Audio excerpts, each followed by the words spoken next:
Like many people, I enjoy waking up every morning and drinking a fresh cup of coffee. I enjoy the taste, and it usually adds a bit of coziness to my morning routine. However, I have begun to wonder what kind of effect my morning cup of coffee has on my body. Coffee, along with tea and other beverages, contains caffeine. If you're anything like me, chances are you've consumed caffeine at some point in your life. Maybe you've never given your morning cup of coffee a second thought. The truth is, caffeine can affect our bodies in positive and negative ways, and today I will be discussing those effects. I will start by giving a little background on what caffeine is and what it is, then I will discuss the positive and negative effects.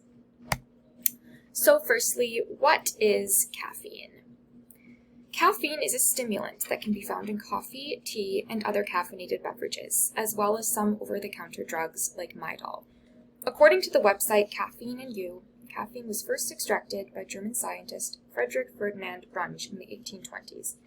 He extracted the purest form of caffeine, a powder-like substance, from the cacao bean. Today, many scientists consider caffeine to be a drug. Although the effects are not nearly as severe, caffeine does share some similarities to other drugs like cocaine and heroin. However, quitting caffeine can be a fairly easy process. Today, caffeine temporarily blocks a chemical in our bodies called adenosine.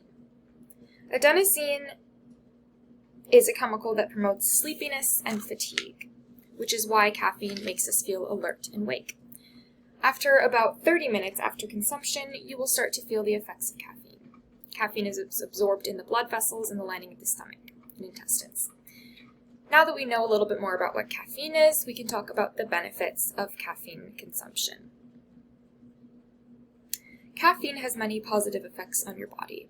According to the article, Caffeine, America's Most Popular Drug, caffeine is added to many painkiller medications because it increases the effectiveness. You might drink a cup of coffee in the morning because you enjoy the boost of energy it gives you, and it makes you feel less tired and more ready to start your day. This is because caffeine reduces tiredness and fatigue due to it being an adenosine blocker. Just 75 milligrams of caffeine can increase alertness, and higher doses can increase memory and reasoning. Caffeine can also lower the risk of Parkinson's and Alzheimer's disease. According to Healthline, some studies show that caffeine consumers may have a 65% lower risk of developing Alzheimer's and a 32 to 60% less chance of developing Parkinson's.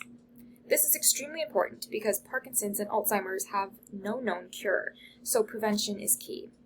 Caffeine, specifically coffee, can even lower your risk for some types of cancer.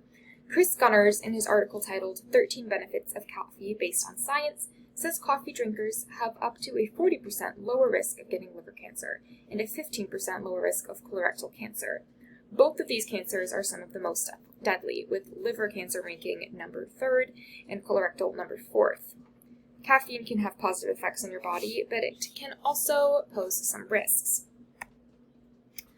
When overconsumed, caffeine can have adverse effects on the body and mind. Have you ever had just one too many cups of coffee and felt jittery, shaky, and anxious? Well, I sure have.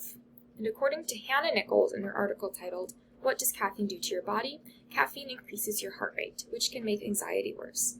So if you already struggle with anxiety, it might be a good idea to cut back on caffeine. I personally have noticed that I have worse anxiety when I drink too much caffeine, and for that reason, I will be cutting back. According to Candy Sagan in her article titled, Caffeine for Your Health, Too Good to Be True, caffeine also can cause stomach problems. Caffeine increases the acid in our stomachs, which can lead to heartburn or stomach problems. So if you have a sensitive stomach or are prone to heartburn, it might be a good idea to avoid caffeine. Caffeine can also be dangerous for pregnant women. According to Healthline, typically low caffeine intake is safe in pregnancy. However, too much caffeine can be dangerous to the baby's development and can cause the baby's heart rate to increase too much. Overconsumption of caffeine can also be linked to higher rates of miscarriages and babies born with birth defects. Because of this, it is recommended that pregnant women consume no more than 200 milligrams of caffeine per day, which is equal to around 12 fluid ounces. It is also recommended that women trying to get pregnant keep their caffeine intake low. In conclusion, caffeine can have many different effects on your body. It is important to note that most negative side effects only happen when caffeine is overconsumed. As long as you don't consume more than 400 milligrams per day, which is equivalent to about 2 cups of coffee, you should be able to avoid the unpleasant side effects. I personally will continue to enjoy my coffee in the morning, but I might try implementing more decaf options in my life. Either way, you should have the information you need now to make an informed decision on if you want to continue caffeine consumption in your life. Thank you.